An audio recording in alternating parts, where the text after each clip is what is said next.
ہاں لیکن ساتھ میں اتنی بات یاد رکھیں، میں کسی بھی طرح کے اس جوش کا قائل نہیں کہ راستے میں اتر کر کے کسی دوسری قوم پر آپ پتھر بازی کریں، لاٹھی ڈنڈے ان کو دکھائیں، ڈرائیں، نعرے لگائیں. یہ ہمارا مزاج بھی نہیں اور نہ ہی ہم اپنے نوجوانوں کو اس کی تعلیم دیتے ہیں. پتھروں سے تمہارا کیا کام ہے؟ لاٹھی ڈنڈے سے یہ پروٹیسٹ نہیں ہوتے. آج کے بعد یہ احتجاجات جو وائلنس میں تبدیل ہو جاتے ہیں، اے مسلمانوں یہ تمہارا کام نہیں ہے. لیکن ایک بات یاد رکھیں، بزدل بھی مت بنو، وائلنس بھی مت بنو، وحشی بھی مت بنو کہ کسی دوسرے کو تمہارے عمل سے نقصان پہنچے.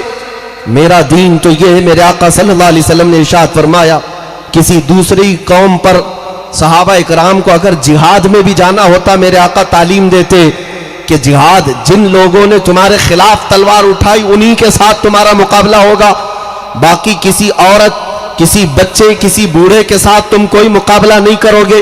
حتیٰ کہ میرے آقا صلی اللہ علیہ وسلم کی تعلیمات میں یہ بھی ہے کہ جس وادی میں تم اترو گے وہاں کے درختوں کے پتے بھی نہیں توڑو گے، وہاں کی عبادت گاہوں کو تم مسمار نہیں کرو گے.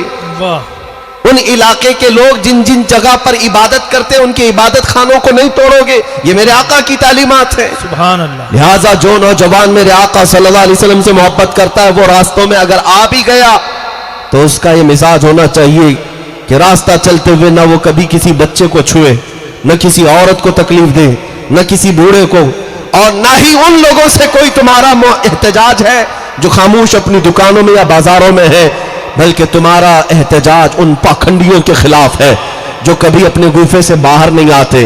حکومت وقت سے ہم اپنا مطالبہ اور اپنا احتجاج جو درج کرتے ہیں، میرے عزیزوں اس میں سسٹم کی ضرورت ہے، اس میں نظام کی ضرورت ہے.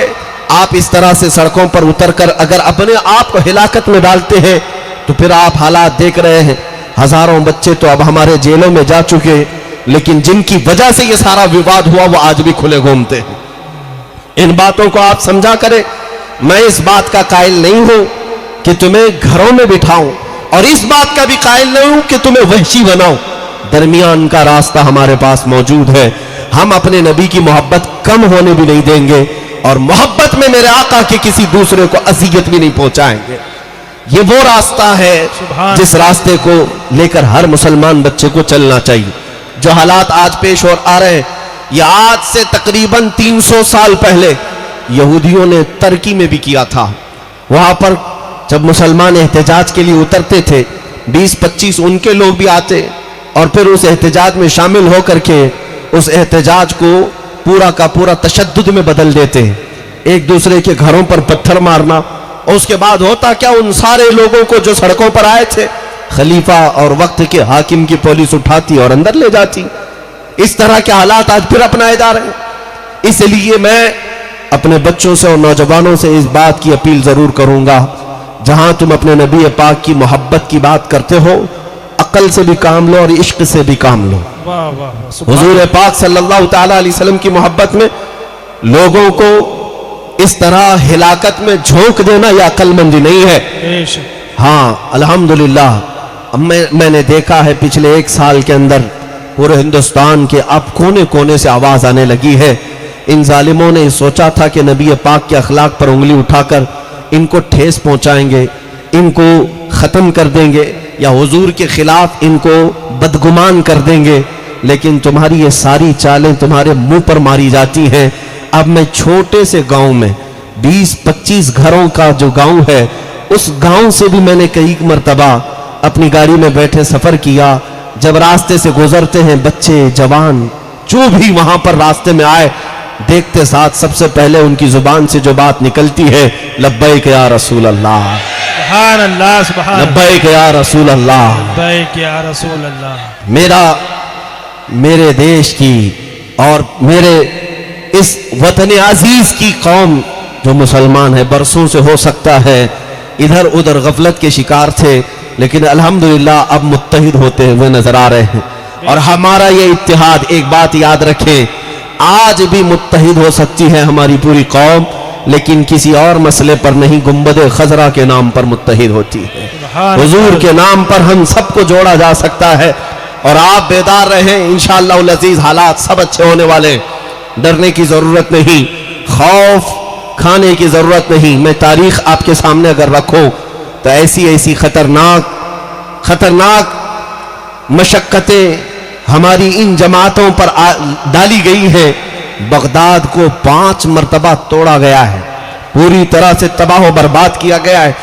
بغداد مرکز تھا علم کا، اسلام کا. 600 سال تک تقریباً عباسی خلفاء وہاں پر حکومت کرتے رہے، لیکن ہلاکو کے زمانے میں 8 لاکھ لوگوں کو مار کر کے ان کا خون بغداد میں بہایا گیا تھا. دریائے دجلہ کا پانی لال ہو چکا تھا. یہ سب کر کے دیکھ چکے چنگیز کے زمانے میں، ہلاکو کے زمانے میں، اور پھر اس کے علاوہ کتنے بڑے بڑے ظالم آئے. سب کے زمانے میں اسلام کو ان تمام حالات سے دوچار ہونا پڑا. مراکش، ٹیونس، لیبیا، اسپین ٹوٹ کر گر گیا، ختم ہو گیا. 700 سال تک جہاں اسلامی حکومت قائم رہی وہ اندلس، اسپین ختم ہو گیا. لیکن میرے عزیزوں، ان تمام ظالموں کے مسلمانوں کو قتل کرنے کے بعد کیا اسلام ختم ہوا؟ کیا قرآن ختم ہوا؟ کیا میرے نبی کی ذات پر کوئی نقطہ آ سکا؟ کچھ نہیں ہونا ہے، کچھ نہیں ہونا ہے. جب چنگیز، ہلاکو، یزید جیسے بڑے بڑے ظالموں نے اس درخت کو ہلانے کی کوشش کی، خود تباہ و برباد ہو گئے، تو 5 سال کی نشیڑی حکومت ہمارا کیا کر سکتی ہے؟ کچھ نہیں ہوگا، کچھ نہیں ہوگا. ہاں اگر تمہیں نشہ ہے اس بات کا، نشہ ہے اس بات کا کہ طاقت ہمارے پاس ہے، سیاست ہمارے پاس ہے، قوت ہمارے پاس ہے، بلڈوزر ہمارے پاس ہے، لاٹھی لکڑیاں ہمارے پاس ہے، جسے چاہیں گے مار دیں گے. کان کھول کر کے سن لو، اللہ تعالیٰ ظالموں کے عمل سے بے خبر نہیں. جب اس کی طرف سے انتقامی عمل آئے گا تو پھر تم دیکھو گے.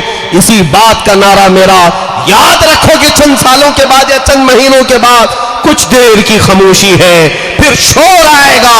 آج تمہارا وقت ہے، کل ہمارا دور آئے گا. نعرہ